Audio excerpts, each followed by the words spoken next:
পিলখানা হত্যাকাণ্ডের দীর্ঘ ১৬ বছর পর লোমহর্ষক সেই ঘটনা সামনে এলো স্বাধীন তদন্ত কমিশনের মাধ্যমে।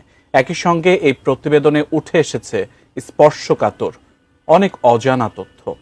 কারা ছিলেন এই হত্যাকাণ্ডের নির্দেশদাতা, কারা ঘটনা জানতেন অথচ কিছুই করলেন না, আর কেনই বা সত্য চাপা পড়েছিল, সে বিবরণ এবার উঠে এসেছে প্রধান উপদেষ্টার কাছে জমা দেয়া ৪০০ পৃষ্ঠার তদন্ত প্রতিবেদনে। পিলখানার এই প্রতিবেদন নিয়ে বিস্তারিত জানাচ্ছেন শেখ ফরিদ। পিলখানা হত্যাকাণ্ডের জন্য বিভিন্ন স্তরের মোট ৪৯ জনকে দায়ী করেছে স্বাধীন তদন্ত কমিশন। ওই তালিকায় রয়েছেন রাজনীতিবিদ, সাবেক সামরিক কর্মকর্তা, গোয়েন্দা সংস্থার সদস্য, র্যাব, বিডিআর কর্মকর্তা, সাবেক ও বর্তমান আইজিপি। এমনকি উঠে এসেছে ৩ জন সংবাদকর্মীর নামও। কমিশন বলেছে, তৎকালীন আওয়ামী লীগ সরকারের প্রত্যক্ষ মদদে ভারতে গোয়েন্দা সংস্থার ২৪ কর্মকর্তা ওই ঘটনায় সরাসরি ভূমিকা রেখেছেন। অভিযুক্তদের বিরুদ্ধে নতুন করে তদন্ত এবং আইনগত ব্যবস্থা নেওয়ার সুপারিশ করেছে কমিশন। এছাড়া ওই ৪৯ ব্যক্তি বিচ্ছিন্নভাবে সহায়তা, উস্কানি বা দায়িত্বে অবহেলায় জড়িত ছিলেন। প্রতিবেদনে বলা হয়েছে, এই হত্যাযজ্ঞে সরাসরি শেখ হাসিনার গ্রিন সিগন্যাল ছিল। তিনি দীর্ঘমেয়াদী ক্ষমতায় থাকার লক্ষ্যে এবং ভারতীয় স্বার্থ রক্ষায় এই হত্যাযজ্ঞে সায় দিয়েছিলেন। এছাড়া পিলখানা হত্যাকাণ্ডে ভারতীয় গোয়েন্দাদের সংশ্লিষ্টতার ইঙ্গিত পাওয়া গেছে। ভারতীয় পক্ষের সঙ্গে বৈঠকের পর পুরো পরিকল্পনা চূড়ান্ত করা হয় এবং সমন্বয়ের জন্য শেখ ফজলে নূর তাপসের বাসায় একাধিক বৈঠক হয়। উঠে আসে ২০০৯ সালের ২৫ ফেব্রুয়ারি সকালে পিলখানা এলাকায় আলাউদ্দিন নাসিম, সাবেক এমপি মোরশেদ, শেখ সেলিম ও ভারতীয় গোয়েন্দা সংস্থার কয়েকজন কর্মকর্তাকে দেখেছেন সংসদ সদস্য গোলাম রেজা।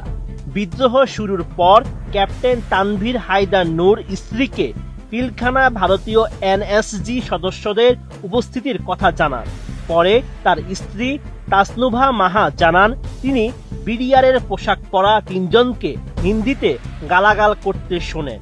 একইভাবে একাধিক সাক্ষী জানিয়েছেন, পিলখানায় সেদিন হিন্দি, পশ্চিমবঙ্গীয় টানে বাংলা এবং অচেনা ভাষায় কথোপকথন শোনার কথা।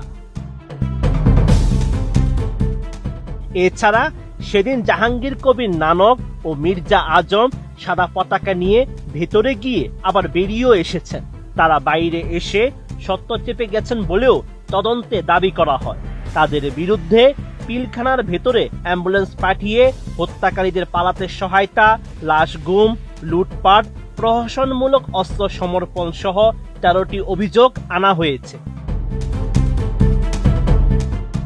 ১৩ই ফেব্রুয়ারি বিডিআরের বিদ্রোহী একটি গ্রুপ শেখ সেলিমের সঙ্গে বৈঠক করেছে বলেও অভিযোগ করা হয়েছে রিপোর্টে। সেই বৈঠকে অফিসারদের জিম্মি করার জন্য বিডিআর বিদ্রোহীদের পরামর্শ দেন তিনি।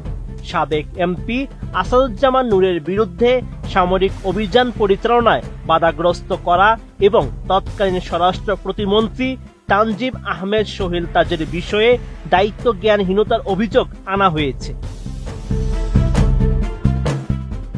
শেখ হাসিনা নিরাপত্তা উপদেষ্টা তারিক আহমদ সিদ্দিকের বিরুদ্ধে অভিযোগ, তিনি সেনা অভিযান চালানোর বিপক্ষে অবস্থান নিয়ে অফিসারদের হত্যার সুযোগ করে দিয়েছেন। র্যাব যখন পিলখানায় প্রবেশ করতে চায় তখন তিনি তাদের বাধা দেন। মতিয়া চৌধুরী, মেহের আফরোজ চুমকি, আওয়ামী লীগ নেতা তোরাব আলী ষড়যন্ত্র বাস্তবায়নে সহযোগিতা করেছেন বলে উল্লেখ করা হয়েছে প্রতিবেদনে।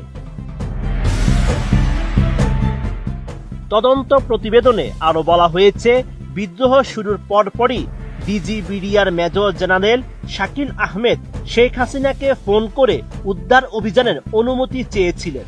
তিনি পরিস্থিতি জানার পরে সৈন্য পাঠানোর ইঙ্গিত দিলেও দ্রুত কোনো পদক্ষেপ নেননি। এই বিলম্ব বিদ্রোহীদের সাহস বাড়িয়েছে এবং ভেতরের অফিসাররা প্রতিরোধের সিদ্ধান্ত থেকে সরে আসতে বাধ্য হয়েছে। তদন্ত প্রতিবেদনে 2009 সালে গঠিত সেনা তদন্ত কমিটি এবং জাতীয় তদন্ত কমিটির প্রধানদের দায়হীন তদন্ত এবং গোয়েন্দা সংস্থাগুলোর ব্যর্থতার কথাও উল্লেখ করা হয়েছে।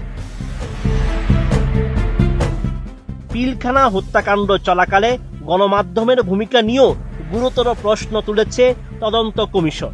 এতে বলা হয়েছে, ঘটনার সময় বেশ কিছু সংবাদ মাধ্যম, লাইভ অনুষ্ঠান ও টকশোতে সেনা কর্মকর্তাদের বিরুদ্ধে উত্তেজনাকর এবং একতরফা খবর প্রচার করেছে, যা পরিস্থিতিকে আরও জটিল করে তোলে। শেখ ফরিদ, এটি